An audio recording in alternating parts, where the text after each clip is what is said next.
UP की बात में आप सभी का स्वागत है। आपके साथ मैं हूं जोहम रुबा।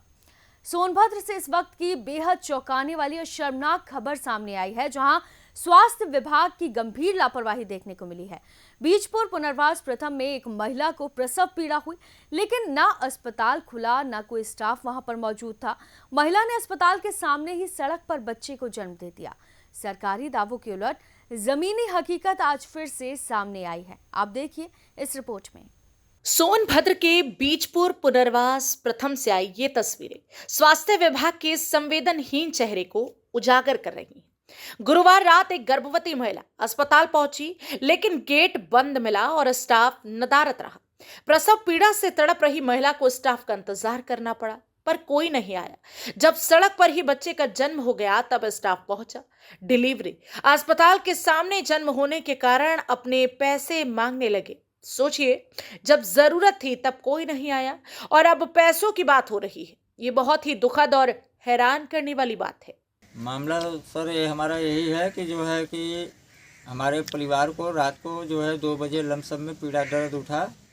तो दर्द पीड़ा उठने के बाद जो है कि हम बगल में आशा हैं, आशा को लेकर गए और उस नर्स के पास जो है आशा फ़ोन लगाते रह गई कम से कम। वो चाबी का बहाना खोज के उसके बाद जो है कि वो नहीं, चाबी नहीं है, हमारे पास चाबी नहीं है, और बहाना करके उसके बाद हम वहीं पे जो है खड़े थे और हमारा लड़का जो है उसी के सामने जो है खुले आसमान के नीचे जो है कि लड़का हमारा जब पैदा हो गया। बच्चा कहाँ हुआ? हॉस्पिटल पे हुआ? कहाँ? नहीं, हॉस्पिटल के जस्ट सामने सड़क, खुले आसमान के नीचे हुआ, जो है सड़क के सामने, सड़क पे है।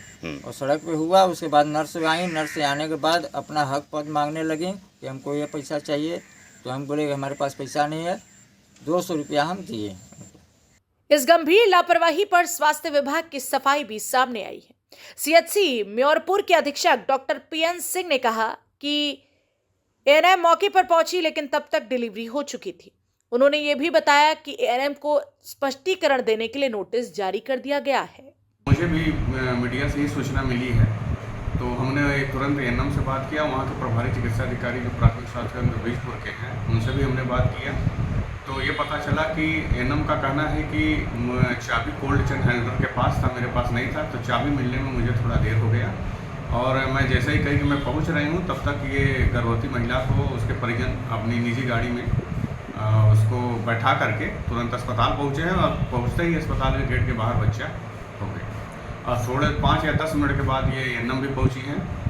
तो मालूम हुआ कि ये फिर उसका नाला कटी है और एडमिट भी किए हैं हॉस्पिटल में। और पैसे की जहाँ तक बात है तो उनसे भी बात किया गया है। तो कहीं है कि वो खुशी से उन्होंने 200 रुपये मुझे दिया है, लेकिन ये भी कही है कि हमने उनसे टेलीफोनिक पे बात किया, उनके परिजन से, गर्भवती महिला जो इसको बच्चा हुआ है उसके परिजन से बात करने पर ये हुआ कि नहीं, पैसा की बात हमने कहीं कहा नहीं है, लेकिन वीडियो में साफ साफ बता रहे हैं कि हाँ, हमसे 200 रुपया लिया गया है। और एएनएम जो कभी कुछ दिन पहले ही वहाँ पर नियुक्ति हुई है, डिलीवरी के लिए किया गया है। बीजपुर मेरा डिलीवरी नहीं हो पा रहा था वहाँ पर, तो उसी के लिए उनकी नियुक्ति हुई है। तो उनका कहना है कि नहीं, उन्होंने पैसा ऐसे खुशी से दिया है। सर अगर तुरंत जो है हमने स्पष्टीकरण के लिए कह दिया है कि तुरंत लिखित में स्पष्टीकरण आकर के सीएचसी म्योरपुर को दें, और मुख्य चिकित्सा अधिकारी महोदय को भी सूचना मिली है, हमने उनको अवगत करा दिया है। तो जैसे ही उन्होंने अपना लिखित में स्पष्टीकरण वो देती है तो मैं अवगत कराता हूँ महोदय को अपने। इस घटना ने न केवल स्वास्थ्य व्यवस्था की पोल खोली, बल्कि उस संवेदनहीनता को भी उजागर किया है जो जमीनी हकीकत से बहुत दूर है। परिजन दोषियों के खिलाफ सख्त कार्रवाई और बेहतर सेवाओं की मांग कर रहे हैं, ताकि भविष्य में किसी की जान जोखिम में न पड़े। प्रशासन ने जांच के निर्देश दिए और उम्मीद जताई जा रही है कि जल्द ही जिम्मेदार अधिकारियों को कठोर से कठोर कार्रवाई का सामना करना पड़ेगा। सरकारी अस्पताल के सामने सड़क पर बच्चे को जन्म होना सिर्फ एक लापरवाही नहीं, बल्कि इंसानियत पर भी सवाल है। परिजनों ने दोषी कर्मचारियों के खिलाफ में जांच और सख्त कार्रवाई की मांग की है। अब देखना होगा कि प्रशासन इस पर कितना गंभीर होता है। फिलहाल के लिए इस खबर में सिर्फ इतना ही। आप देखते रहिए यूपी की बात।